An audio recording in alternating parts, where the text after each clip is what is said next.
on va parler Chine, parce que on l'a un peu vu tout à l'heure sur le sondage qu'on a fait en début de séquence.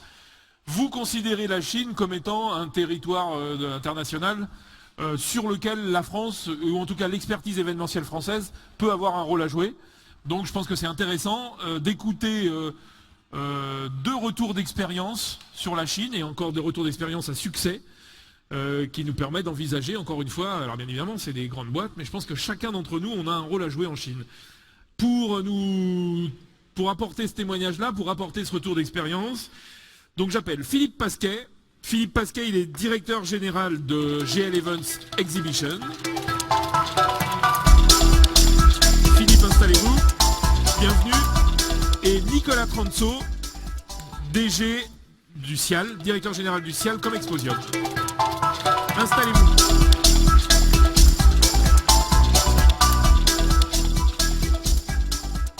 Quand j'étais étudiant, j'ai lu un bouquin qui s'appelait « Quand la Chine s'éveillera » d'un ministre de l'époque qui s'appelait Perfit.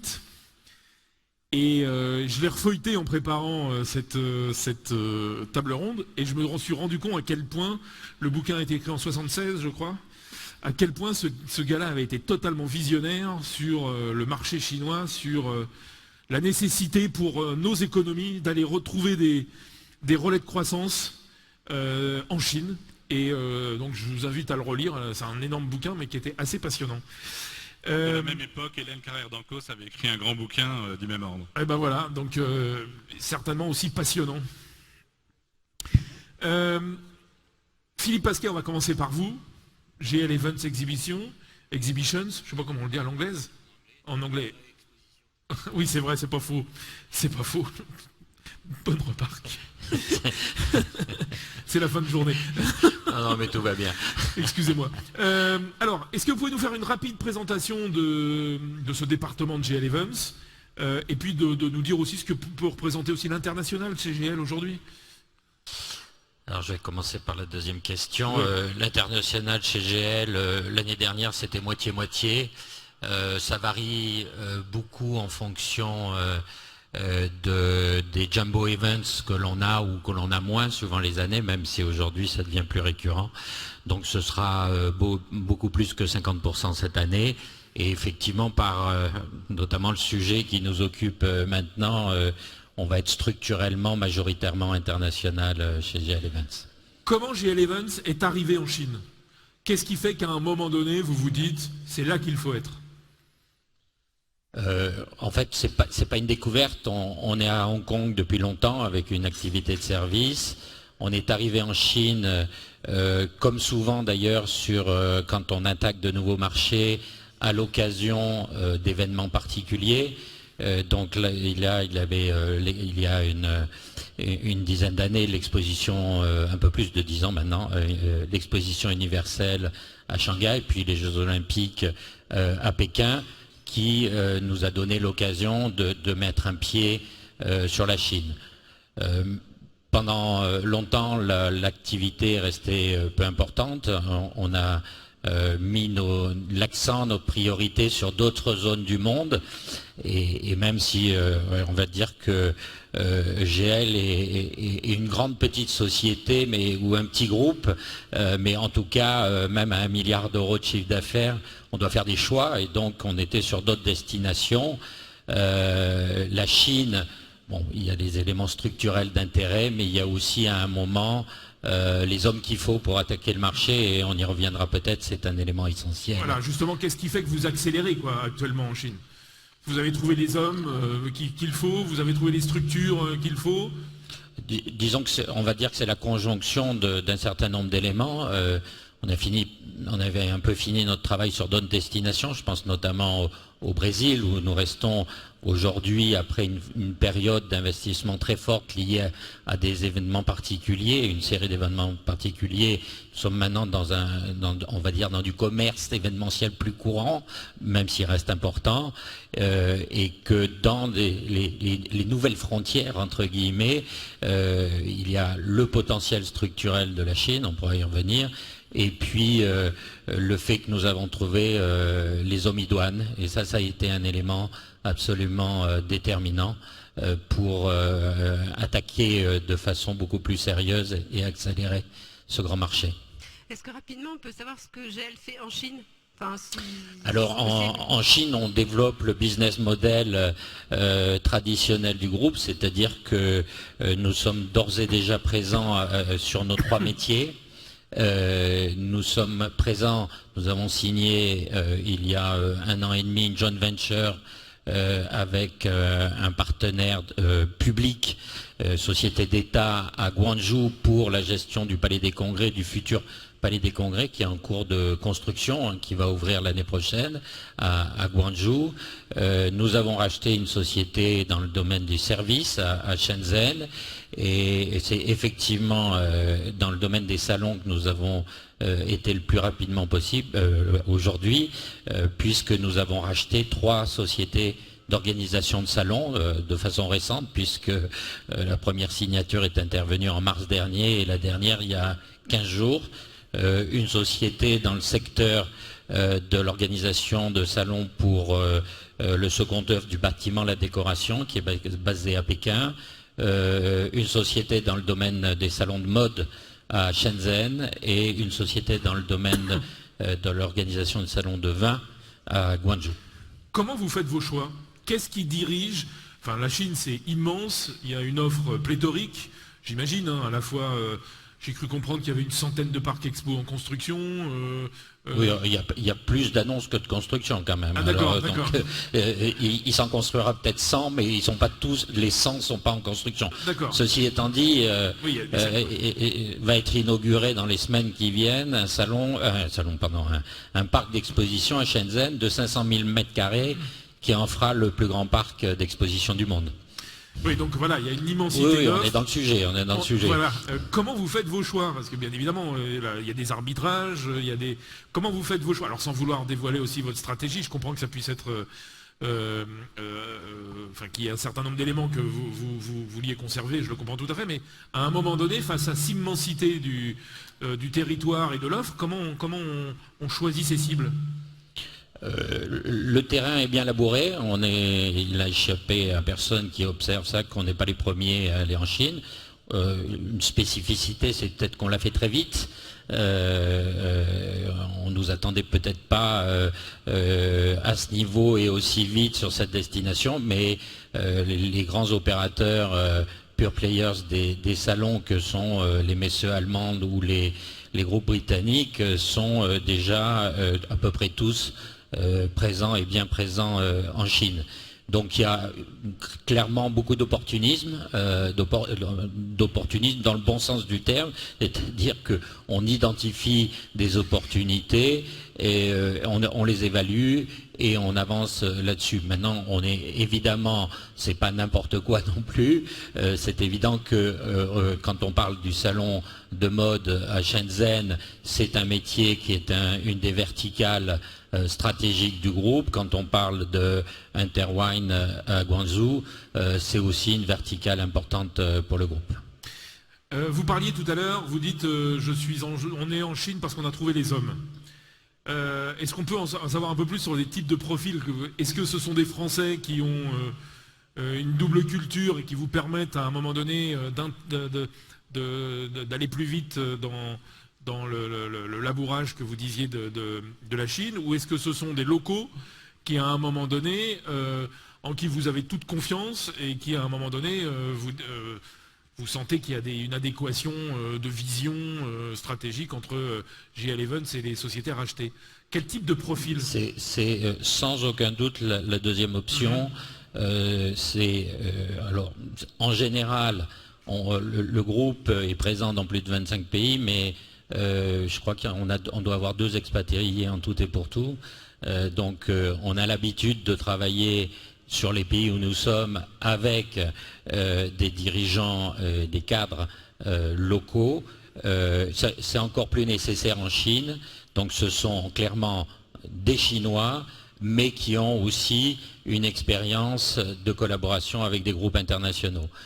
C'est ce point d'être à la fois dans la culture locale, dans l'expérience locale, dans les réseaux locaux est absolument déterminant. en même temps, on a des normes de gestion, des pratiques qui nécessitent que ces personnes soient en adéquation avec nos démarches. Et puis, je crois que c'est aussi le profil de notre groupe. On est un groupe d'entrepreneurs et donc on a besoin d'avoir cette relation très forte avec des gens que l'on voit comme des entrepreneurs locaux. Je comprends. Merci pour ces premiers mots. Nicolas, est-ce que vous pouvez nous... J'avais repéré. Est-ce que vous pouvez nous dire 2 mots sur le Cial et puis sur sa place dans Comexposium? Bien sûr. Alors moi j'ai un profil d'abord qui est vraiment international et agroalimentaire et je n'ai rejoint le Cial et donc Comexposium qu'il y a 7 ans à peu près. J'ai rejoint le monde des salons et je suis encore toujours un peu nouveau là-dedans. J'ai eu la chance de prendre la direction de Cial donc au sein de Comexposium. Cial c'est le premier réseau aujourd'hui international de salons agroalimentaires. C'est une histoire qui a commencé en 64 à Paris, donc il y a plus de 50 ans. Vous connaissez tous probablement Cial Paris, c'est l'un des plus gros salons français. Cial Paris est un salon qui est lui-même extrêmement international puisque les Français ne pèsent que 10% sur ce salon, comme l'a rappelé Corinne un petit peu avant moi. Énorme salon, 120 pays qui exposent, 7400 exposants. Donc ça c'est un succès qui s'est construit donc en plus de 50 ans. Et fort de ce succès, en fait, on a effectivement voulu étendre le succès de Cial Paris en créant un réseau. Et aujourd'hui, on a aussi le plus gros réseau international de salons puisqu'on a à peu près 8 événements par an. On a même marque, sur la même marque? Sur la même marque, okay. Tout à fait, décliné. Alors c'est du géo adapté avec des tailles qui sont quelquefois très différentes. On a le très gros Paris. On a ensuite la Chine, dont on parlera plus en détail, mais qui est un très très gros salon aussi, puisque c'est le premier événement en Asie, et c'est un salon qui fait 3400 ou 4000 exposants, donc quelque chose qui est devenu très gros. On est également sur Jakarta, sur New Delhi, depuis cette année. On est au Moyen-Orient, on est au Canada, Montréal, Toronto, on est en Algérie, donc vous voyez, on a un réseau qui s'est largement développé. Pourquoi, il y a 20 ans, vous avez décidé, il y a 20 ans, c'est pas simple justement de décider d'aller en Chine. Pourquoi vous l'avez fait et sur quelle base? Même si vous, ça fait que 7 ans que vous êtes aux manettes, j'imagine que vous connaissez l'historique, mais voilà, pourquoi on décide d'aller là-bas? Déjà, il y a 20 ans, la Chine, c'était déjà 1,3 milliard d'habitants. Ça n'a pas tellement changé, on est 1,4 milliard. Finalement, le gros du développement était bien avant. Donc il y avait déjà cette fascination, vous avez rappelé quelques références économiques et politiques qui montraient, en fait, qui donnaient une envie de Chine, puisqu'à un moment donné, tout le monde pressentait que ces 1,3 milliard d'habitants allaient devenir des consommateurs, que le marché allait s'ouvrir et que du coup, forcément, tôt ou tard, il y aurait des grosses opportunités de business. Donc c'est à ce moment-là, effectivement, on a été précurseur en démarrant une activité en Chine. Et l'histoire s'est faite d'ailleurs avec un monsieur qui s'appelle Xu Yulu, qui était le représentant, qui est toujours le représentant de Promo Salon en Chine. Et c'est avec lui qu'on a démarré cette aventure pour vraiment créer ce salon en partant de zéro. Donc là aussi, c'est une histoire d'homme aussi, quoi. C'est une histoire de trouver le bon profil qui, à un moment donné, peut aider à la satisfaction de vos objectifs stratégiques. Tout à fait. Donc là, on est parti enfin voilà. En tant que Cial, il fallait qu'on ait de toute façon un partenaire chinois pour démarrer l'aventure. Et on est parti sur quelqu'un qui était déjà un partenaire du Cial depuis très longtemps, puisqu'il soutenait Cial Paris. Et donc il y avait aussi une double culture qui a permis de faciliter le lancement de l'opération. Depuis, les choses ont évolué et on est sur des équipes, comme disait Philippe, 100% chinoises également. Comment quand on a préparé, vous m'avez raconté un peu l'histoire, mais vous m'avez dit que pendant 10 ans, ça a un peu tâtonné et que tout d'un coup, il y a eu une explosion, un développement exponentiel de votre salon. Pourquoi et qu'est-ce que ça veut dire de votre expérience? Ça veut dire qu'il faut faire vraiment preuve de patience avant d'avoir les premiers fruits de tout ça? Alors, lancer un salon à l'étranger, c'est toujours un pari. Il faut être joueur, il faut être entrepreneur. Il est clair qu'il y avait ce 1,3 milliard d'habitants, mais sur un pays qui était relativement fermé et qui était encore très rural, agricole, etc. Donc finalement, la société de consommation n'avait pas encore vraiment démarré en 2000. Donc il a fallu attendre que tout ça se mette en mouvement. Le développement s'est fait par la classe moyenne qui s'est fortement développée. Et quel que soit l'endroit dans le monde où on est, la classe moyenne, dès qu'elle a un peu de moyens, elle cherche à diversifier son alimentation. Donc ça marche à peu près partout, y compris en Chine.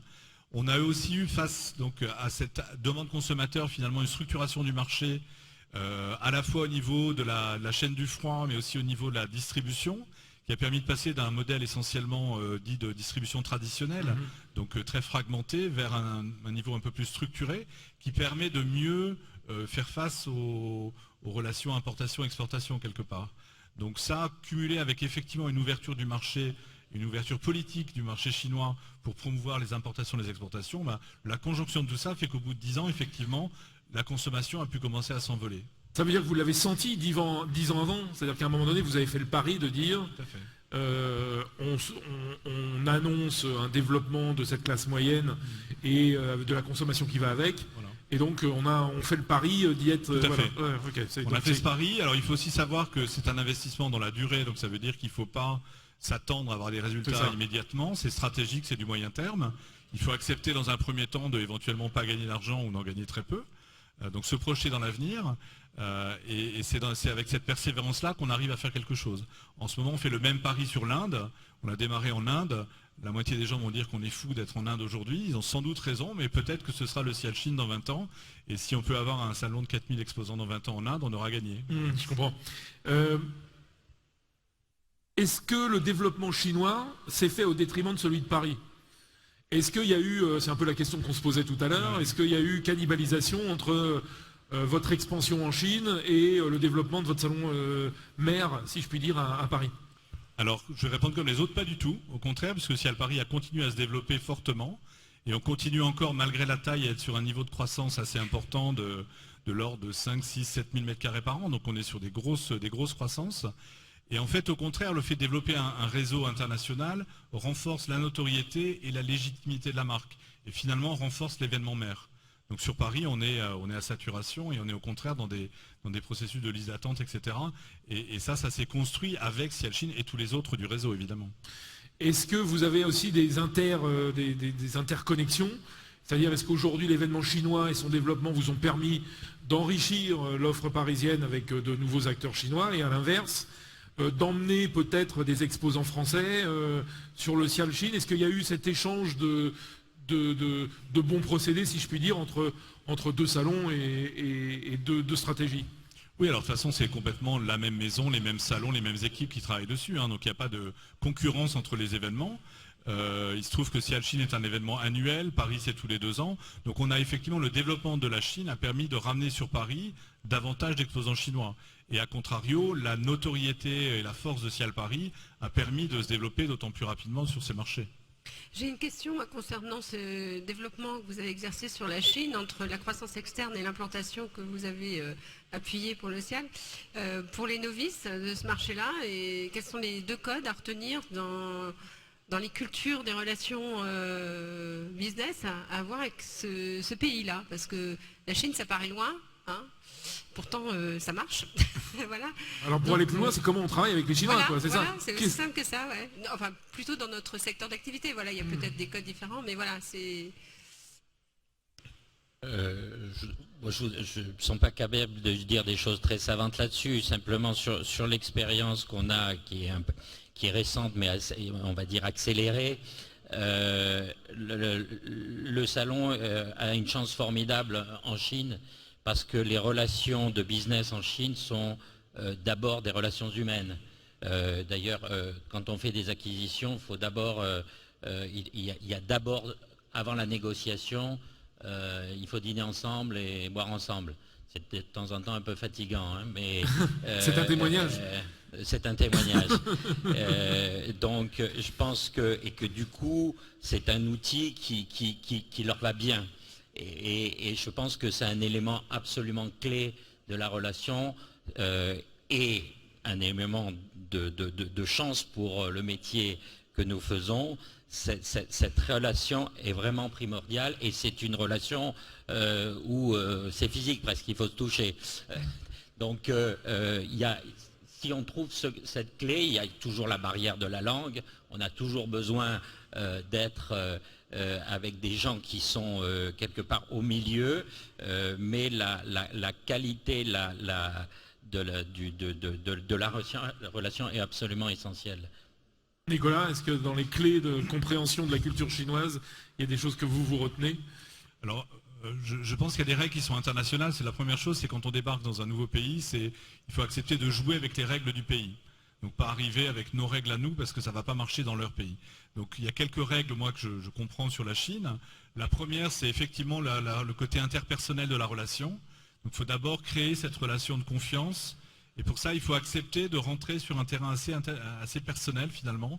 Oui, il faut passer des soirées aussi à faire des choses ensemble, célébrer, etc. C'est très important.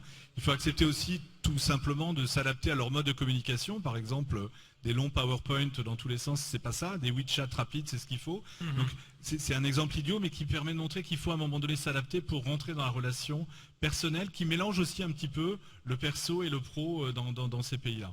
Ça, c'est la première chose. La deuxième, c'est de comprendre qu'on parlait tout à l'heure de structure pyramidale versus réseau, etc. Bon, en Chine, ils sont très structure pyramidale quand même.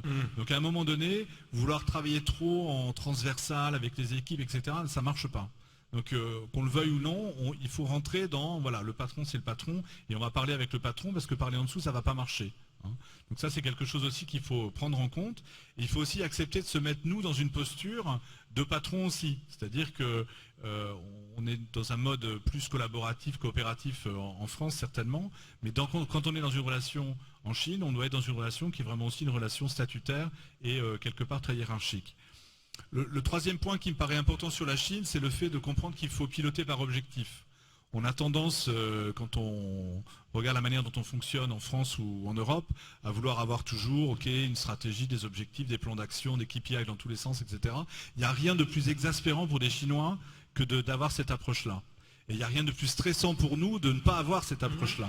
Donc là, il faut à un moment donné accepter que non, ça ne marche pas, qu'il vaut mieux bien s'entendre sur l'objectif, et après, d'une certaine manière, peu importe comment ils vont atteindre l'objectif, ils vont aller le chercher. Mais chercher trop à les titiller pour savoir comment ils vont faire, dans quel niveau de détail, là, ça passe en général assez mal. Ça veut dire qu'il y a quand même un niveau de confiance, ou en tout cas d'accepter de passer sous silence un certain nombre de choses. Ouais. C'est mon dernier point, c'est de dire qu'il faut accepter les zones grises. On n'est pas à l'aise avec ça, mais à un moment donné, il faut les accepter, parce que sinon on se fait du mal. On peut s'épuiser, parce qu'il y aura toujours des zones grises, et ça fait partie des règles du jeu en Chine, et quelquefois, peut-être qu'il est bon de ne pas tout savoir et de laisser faire à la mode locale. Et j'ai une question d'un point de vue culturel. Quand on est une femme, on peut traiter avec les Chinois? Complètement. Complètement. Il y a des femmes avec des postes tout à fait importants que nous avons comme partenaires ou administrateurs dans les sociétés dans lesquelles nous avons repris, où, entre parenthèses, nous ne rachetons jamais 100%, nous gardons une participation locale, que ce soit d'ailleurs avec des sociétés d'État ou des entrepreneurs individuels. C'est absolument essentiel. Eux se plaçant toujours, non pas simplement dans la réalisation d'un actif qu'ils ont valorisé au cours de ces dernières années, mais dans l'idée que leur marché ayant un potentiel toujours incroyable, on n'a pas donné de chiffres, mais on parle du ralentissement de l'économie chinoise, ce qui est vrai, autour de 6% de croissance, on en rêverait ici, mais le métier des salons, aujourd'hui, sur les années qui viennent en tout cas, les perspectives de croissance, c'est entre 9 et 10%. Et donc, eux ont intégré ces chiffres et se disent qu'avec un partenaire international qu'ils ont choisi pour la valorisation apportée, mais encore plus pour la capacité qu'ils anticipent d'amener de la valeur ajoutée, du développement complémentaire, vont être demain, vont avoir un actif, même si en pourcentage il est moins important, mais aura encore plus de valeur. Dernière question, est-ce que d'après vous, enfin vous en êtes deux parfaits exemples, mais j'aimerais que vous parliez un petit peu au nom de la filière et de ce que vous connaissez de cette filière-là, est-ce qu'aujourd'hui en France, on a la capacité de filière, les compétences, les expertises, les savoir-faire pour aller encore plus fort en Chine et comment faire pour lever ces freins qui nous empêchent de le faire aujourd'hui? Alors moi j'ai parlé plutôt du salon et je laisserai Philippe parler de l'organisation derrière, mais sur la partie salon, l'exemple de Xiaoqin est un très bon exemple. On est devenu le plus gros salon agroalimentaire en Asie, donc en Chine. Donc en étant français, en étant vraiment une structure française au départ, il n'y avait pas une joint venture qui nous a aidé à démarrer, etc. Je parlais de Chuyulu, mais il était personnel du coup comme Exposium, ou Cial. Donc en fait c'est un bon exemple de réussite. Je pense qu'on apporte... Il y a encore de la place aujourd'hui? Alors il y a encore de la place. Alors moi je connais bien la partie food évidemment. Donc sur la partie food, la Chine est immense. Donc nous on a commencé par vouloir vraiment installer un hub à Shanghai pour rayonner au maximum en Chine et en Asie. Maintenant, évidemment, vu le nombre de villes qui ont plus de 20 millions, 30 millions, 80 millions d'habitants, on continue à regarder d'autres zones en Chine.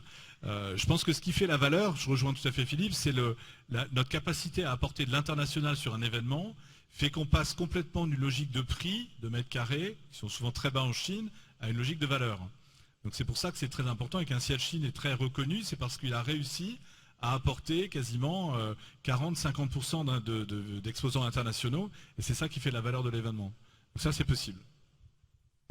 Je l'ai mentionné tout à l'heure, nos grands compétiteurs allemands, anglais, italiens sont déjà très présents, donc il y a beaucoup de positions qui, entre guillemets, sont prises, encore qu'elles sont prises essentiellement sur ce qu'on appelle les villes de premier tiers, Tier 1, les 4 villes qualifiées là, et qu'il y a toute la question du développement, les fameux 100 parcs, ou pas, on verra, mais en tout cas le développement dans les villes de Tier 2 et Tier 3, donc il y a encore du potentiel de développement, et la place d'éventuels opérateurs français sur ce marché, il est réel si tant est que, c'est ce que je signalais tout à l'heure, c'est-à-dire que les partenaires qu'on peut avoir sur place attendent de la valeur ajoutée, ce qu'ils ne sont pas capables de faire, ce qu'ils ne savent pas faire aujourd'hui, et qui,